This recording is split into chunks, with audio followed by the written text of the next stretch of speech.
Bem-vindo ao canal, Escritos de Ellen Gold White. É com grande alegria que lhe damos as boas-vindas a este espaço dedicado à vida e ao legado inspirador de Ellen Gold White. Ellen Gold White foi uma autora e líder religiosa notável, cujas palavras e ensinamentos têm tocado a vida de inúmeras pessoas ao redor do mundo.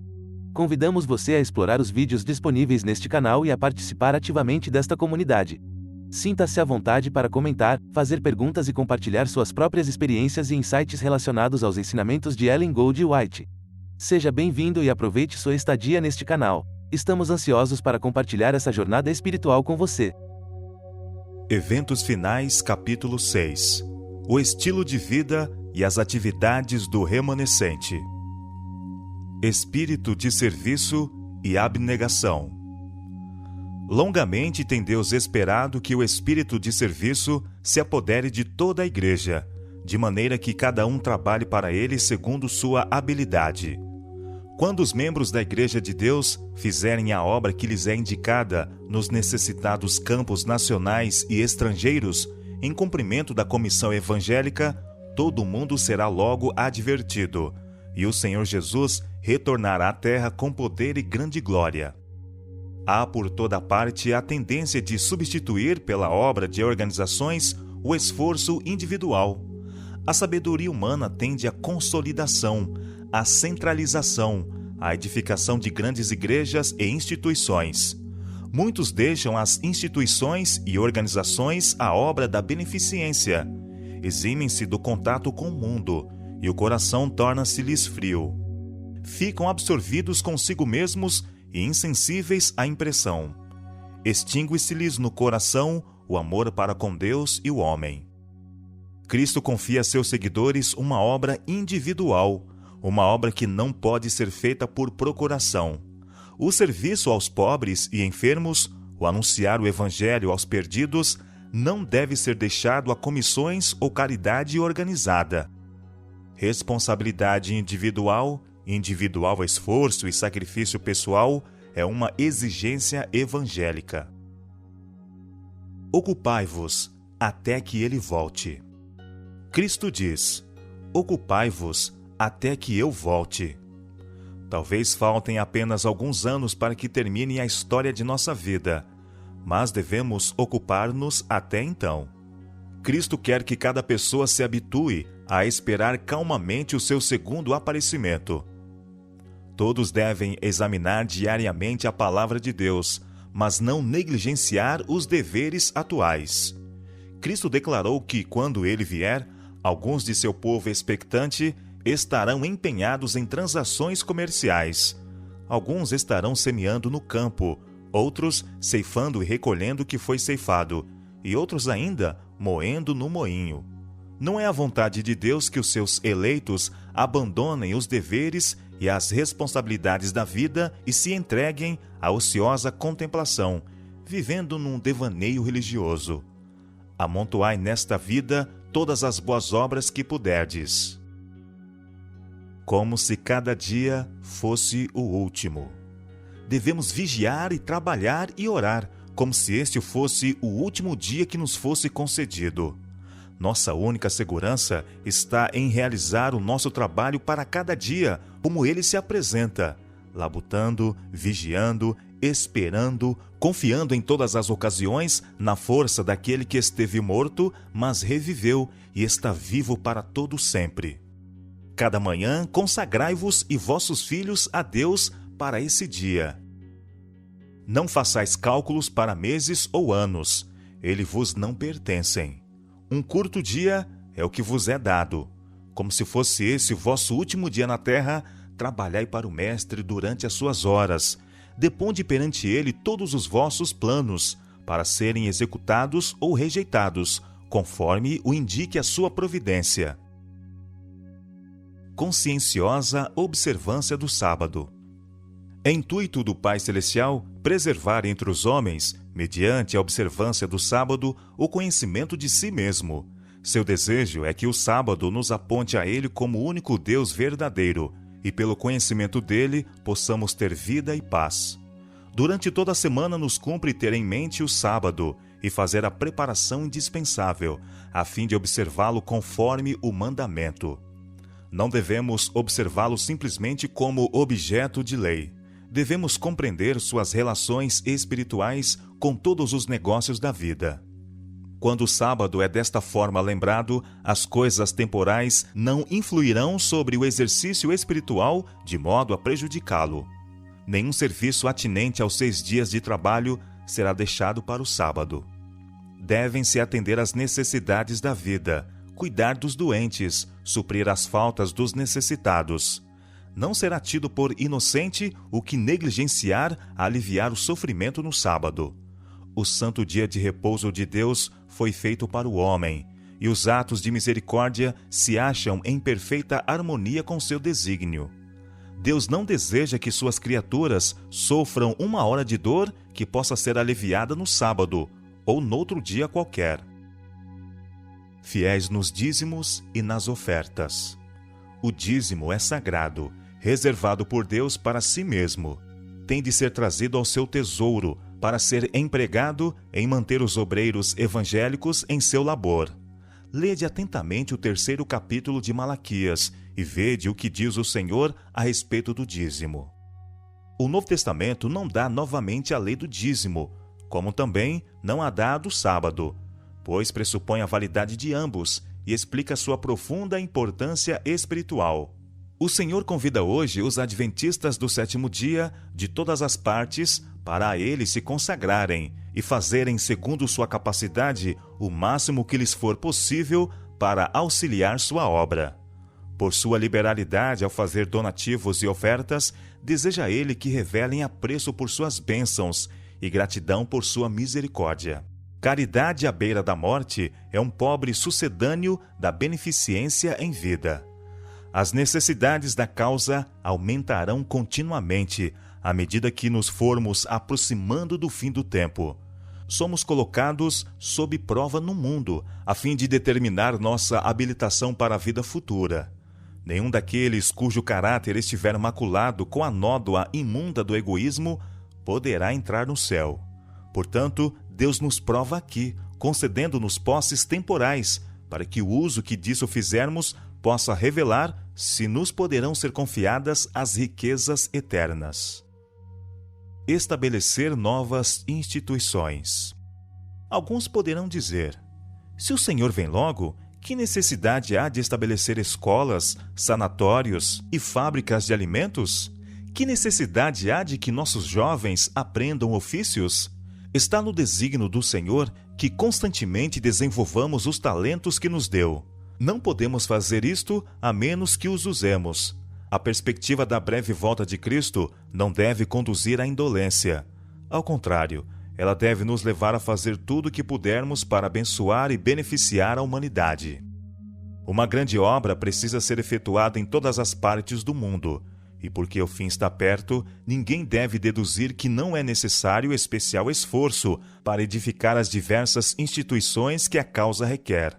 Quando o Senhor nos ordenar que não façamos mais nenhum esforço para construir casas de culto e estabelecer escolas, sanatórios e casas publicadoras, terá chegado o tempo de cruzarmos os braços e deixar que o Senhor termine a obra. Mas agora temos a oportunidade de manifestar nosso zelo pelo Senhor e nosso amor pela humanidade. Obra médico-missionária. À medida que a agressão religiosa destruir as liberdades de nossa nação, os que quiserem permanecer ao lado da liberdade de consciência serão colocados em situações desfavoráveis. Em seu próprio interesse, devem eles, enquanto têm oportunidade, tornar-se entendidos com respeito às doenças, suas causas, maneiras de evitá-las e a cura. E os que isto fazem encontrarão um campo de trabalho em qualquer parte. Haverá sofredores, quantidade deles, que necessitarão de auxílio, não só entre os de nossa própria fé, mas principalmente entre aqueles que não conhecem a verdade. Desejo dizer-vos que em breve nenhuma obra será realizada pelo plano ministerial, senão a obra médico-missionária. O povo de Deus dá valor à sua saúde.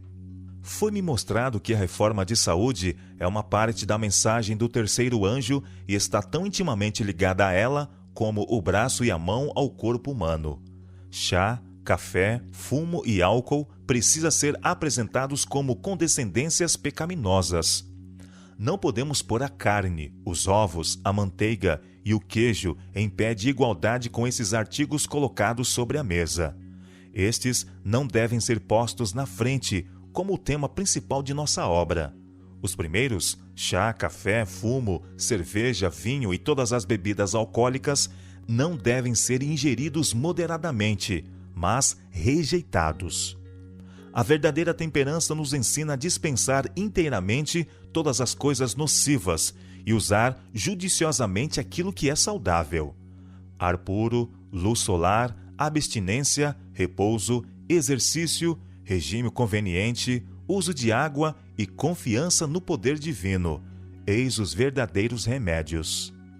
Tudo quanto prejudica a saúde não somente diminui o vigor físico, como tende a enfraquecer as faculdades mentais e morais.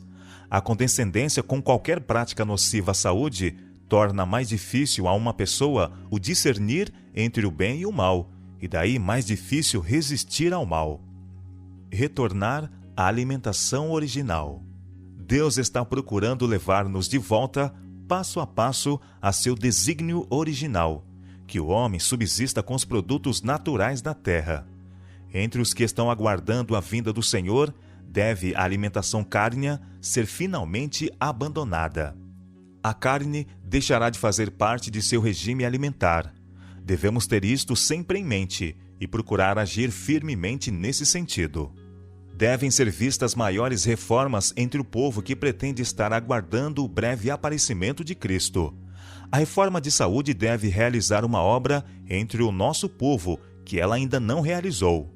Há os que devem estar atentos para o perigo de comer carne, pois ainda estão ingerindo a carne de animais, arriscando assim a saúde física, mental e espiritual.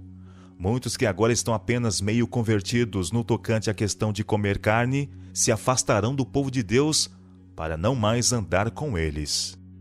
Tempo de jejum e oração. Agora e daqui por diante até o tempo do fim, deve o povo de Deus ser mais fervoroso, mais desperto, não confiando em sua própria sabedoria, mas na sabedoria de seu líder. Devem pôr de parte dias de jejum e oração. Pode não ser requerida a completa abstinência de alimento, mas devem comer moderadamente do alimento mais simples. O verdadeiro jejum, que deve ser recomendado a todos, é a abstinência de qualquer espécie estimulante de alimento e o uso apropriado de alimento saudável e simples, que Deus proveu em abundância. Os homens precisam pensar menos no que comer e beber em matéria de alimento temporal, e muito mais em relação ao alimento do céu, que dará tono e vitalidade a toda a experiência religiosa. O fermento da piedade não perdeu inteiramente seu poder. Na ocasião em que maiores são o perigo e a crise da igreja, a pequena hoste que permanece na luz estará suspirando e clamando por causa das abominações cometidas na terra. Mais especialmente, porém, suas orações subirão em favor da igreja, porque seus membros estão agindo segundo a maneira do mundo. Inteira confiança em Deus. Por causa de obreiros não consagrados, as coisas por vezes irão mal. Podereis chorar os resultados do mau procedimento de outros, mas não vos acabrunheis. A obra está sob a supervisão do bendito Mestre. Tudo o que ele pede é que os obreiros vão ter com ele para receberem suas ordens e que obedeçam às suas orientações. Todas as partes da obra, nossas igrejas, missões, escolas sabatinas, instituições, tudo tem ele no coração. Por que preocupar-se? O intenso anelo de ver a igreja impregnada de vida tem de ser temperado com a inteira confiança em Deus. Não sobrecarregue ninguém as faculdades que Deus lhe deu, num esforço por promover mais rapidamente a causa do Senhor. Não pode o poder do homem apressar a obra. A ele tem de unir-se o poder dos seres celestiais. Mesmo que todos os obreiros que agora suportam os mais pesados encargos fossem postos de lado, a obra de Deus seria levada avante. O culto familiar. À noitinha e pela manhã, uni-vos aos vossos filhos no culto de Deus, lendo sua palavra e cantando seu louvor. Ensinai-os a repetir a lei de Deus. Sejam os períodos de culto familiar curtos e espirituais. Não deixeis que vossos filhos, ou qualquer membro da família, os tema, devido à monotonia ou à falta de interesse. Quando um capítulo comprido é lido e explicado e se faz uma longa oração, esse precioso culto se torna enfadonho e é um alívio quando passa. Escolha o pai um trecho das Escrituras que seja interessante e facilmente compreendido. Alguns versos serão suficientes para dar uma lição que possa ser estudada e praticada durante todo o dia. Podemos fazer perguntas, podem-se fazer declarações interessantes, ou pode ser apresentado, à guisa de ilustração, algum incidente curto e ao ponto. Podem ser cantadas pelo menos algumas estrofes de cânticos animados, e a oração feita deve ser curta e ao ponto. O que dirige a oração não deve orar a respeito de todas as coisas, antes deve exprimir suas necessidades com palavras simples e louvar a Deus com ações de graças. Ter cuidado com a associação com o mundo. Enquanto esta mensagem estiver soando, enquanto a proclamação da verdade estiver realizando sua obra de separação, nós, como fiéis sentinelas de Deus, devemos discernir qual é nossa verdadeira posição. Não devemos coligar-nos a pessoas mundanas, para não ficar imbuídos de seu espírito, para que o nosso discernimento espiritual não se torne confuso e encaremos os que têm a verdade e levam a mensagem do Senhor do ponto de vista das pretensas igrejas cristãs. Ao mesmo tempo, porém, não devemos ser como os fariseus e manter-nos afastados delas. Os que estão aguardando e esperando o aparecimento de Cristo nas nuvens do céu não se misturarão com o mundo em sociedades e reuniões de divertimento, meramente para seu próprio deleite. Obrigar-nos por contratos ou em sociedades ou associações comerciais com os que não pertencem à nossa fé não está de acordo com o plano de Deus. Devemos unir-nos a outras pessoas, uma vez que não sacrifiquemos princípios. Isso não quer dizer que nos unamos às suas lojas e sociedades, mas que os deixemos saber que temos sincera simpatia com a questão da temperança. Recreação aprovada por Deus. É privilégio e dever dos cristãos procurar refrigerar o espírito e revigorar o corpo mediante inocente recreação, com o intuito de empregar as energias físicas e mentais para a glória de Deus. Os cristãos têm ao seu dispor muitas fontes de felicidade e podem dizer com infalível certeza quais são os prazeres lícitos e corretos. Podem gozar de recreações que não dissipem a mente ou aviltem a alma. Não iludam, nem deixem após si triste influência que destrua o respeito próprio ou impeça o caminho da utilidade. Caso possam levar consigo a Jesus e manter-se em espírito de oração, estão perfeitamente salvaguardados. As nossas reuniões devem ser dirigidas de tal maneira e nossa conduta aí deve ser tal que, ao voltarmos para casa, possamos ter uma consciência livre de ofensa para com Deus e o homem. A consciência de não havermos ferido, ou, de algum modo, causado algum dano àqueles com quem estivemos em contato, ou exercido sobre eles qualquer nociva influência. Toda a diversão em que vos puder desempenhar, pedindo sobre ela, com fé, a bênção de Deus, não será perigosa. Mas todo o divertimento que vos torna inaptos para a oração particular, para a devoção no altar da oração ou para tomar parte nas reuniões de oração, não é seguro, mas perigoso. Música que eleva. Assim como os filhos de Israel, jornadeando pelo deserto, suavizavam pela música de cânticos sagrados a sua viagem, Deus ordena a seus filhos hoje que alegrem a sua vida peregrina. Poucos meios há mais eficientes para fixar suas palavras na memória do que repeti-las em cânticos. E tal cântico tem maravilhoso poder.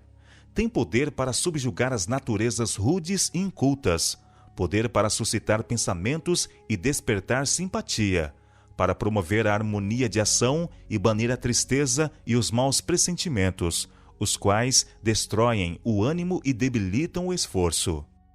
A música faz parte do culto de Deus nas cortes celestiais, e devemos esforçar-nos em nossos cânticos de louvor por nos aproximar tanto quanto possível da harmonia dos coros celestes.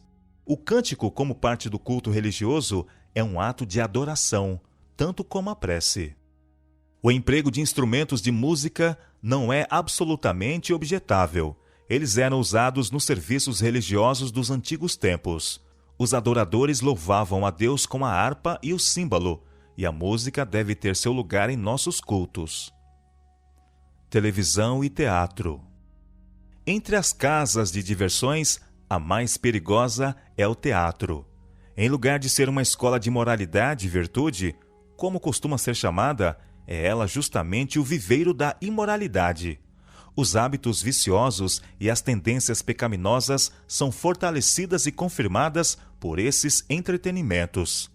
As cantigas baixas, os gestos, expressões e atitudes indecentes corrompem a imaginação e aviltam a moral. Todo jovem que assiste habitualmente a tais exibições será corrompido em princípio. Não existe em nosso país influência mais poderosa para corromper a imaginação, destruir as impressões religiosas e enfraquecer o gosto pelos prazeres tranquilos e as sóbrias realidades da vida do que as diversões teatrais. O gosto por essas cenas aumenta em cada transigência, assim como o desejo para com as bebidas intoxicantes se fortalece com seu uso. A bênção de Deus não será invocada sobre a hora passada no teatro ou na dança. Cristão algum desejaria encontrar a morte em tal lugar. Nenhum quereria ser encontrado aí, quando Cristo viesse. Os únicos entretenimentos seguros são aqueles que não afugentam os pensamentos sérios e religiosos. Os únicos lugares seguros de ajuntamento são aqueles a que podemos levar conosco a Jesus. Vestuário e adornos. Não há necessidade de fazer do assunto do vestuário o ponto principal de vossa religião. Algo mais valioso há de que falar. Falai de Cristo, e quando o coração estiver convertido, tudo que não está em harmonia com a palavra de Deus cairá. Se somos cristãos, seguiremos a Cristo, ainda mesmo que o caminho em que tenhamos de andar contrarie as nossas inclinações naturais. Não há necessidade de vos dizer que não deveis usar isto ou aquilo, pois se o amor dessas coisas vãs estiver em vosso coração, pôr de parte os vossos adornos apenas se assemelhará ao cortar a folhagem de uma árvore. As inclinações do coração natural de novo surgiriam. Deveis ter consciência própria. Rogo ao nosso povo que ande cuidadosa e circunspectamente diante de Deus. Segue os costumes no vestir até onde eles se conformem com os princípios da saúde. Vistam-se as nossas irmãs com simplicidade, como muitas fazem, tendo as vestes de material bom e durável, apropriado para esta época, e não permitam que a questão do vestuário lhes encha a mente. Nossas irmãs devem vestir-se com simplicidade, devem trajar-se com roupas modestas, com modéstia e sobriedade. Dai ao mundo uma ilustração viva do adorno interior da graça de Deus. A aparência exterior é um indicador do coração. A necessidade de publicações. Devem ser editadas publicações, escritas nas línguas mais claras e simples, explicando os assuntos de vital interesse e tornando conhecidas as coisas que sobrevirão ao mundo. A primeira e a segunda mensagens foram transmitidas em 1843 e 1844. Estamos agora sob a proclamação da terceira mensagem, mas todas as três mensagens ainda devem ser proclamadas. Devemos transmitir estas mensagens ao mundo em publicações, em palestras, mostrando na sequência da história profética o que passou e o que está para vir. A verdade deve ser dita sem rebuços, em folhas soltas e brochuras, e estas espalhadas como folhas de outono. Patriarcas e profetas, Daniel e o conflito dos séculos são agora mais necessários do que nunca dantes. Deveriam circular amplamente, porque as verdades a que dão ênfase abrirão muitos olhos cegos. Enquanto durar o tempo da graça, haverá oportunidade de o coportor trabalhar. Nossas revistas não devem conter ataques violentos. Que aqueles que escrevem em nossas revistas não dirijam rudes ataques e alusões que, por certo, hão de causar dano. e que obstruirão o caminho e nos impedirão de fazer a obra que devemos fazer a fim de alcançar todas as classes, inclusive os católicos. É nossa obra falar a verdade em amor e não misturar com a verdade os elementos não santificados do coração natural e falar coisas que se assemelham ao mesmo espírito possuído por nossos inimigos. Não devemos usar palavras ríspidas e ferinas. Excluí-as de todo o artigo escrito. Eliminai-as de toda palestra proferida. Deixai que a palavra de Deus efetue o ato de cortar e de repreender. Deixai que homens finitos se escondam e permaneçam em Jesus Cristo. Devemos suprimir toda expressão em nossos escritos e declarações que, se não for interpretada ao pé da letra, possa ser deturpada de tal modo que pareça ser contrária à lei e à ordem. Tudo deve ser cuidadosamente considerado, para que não nos tornemos conhecidos por proferir certas coisas que deem a impressão de que somos desleais ao nosso país e suas leis. O cristianismo não se exterioriza em acusações e condenações pugilísticas.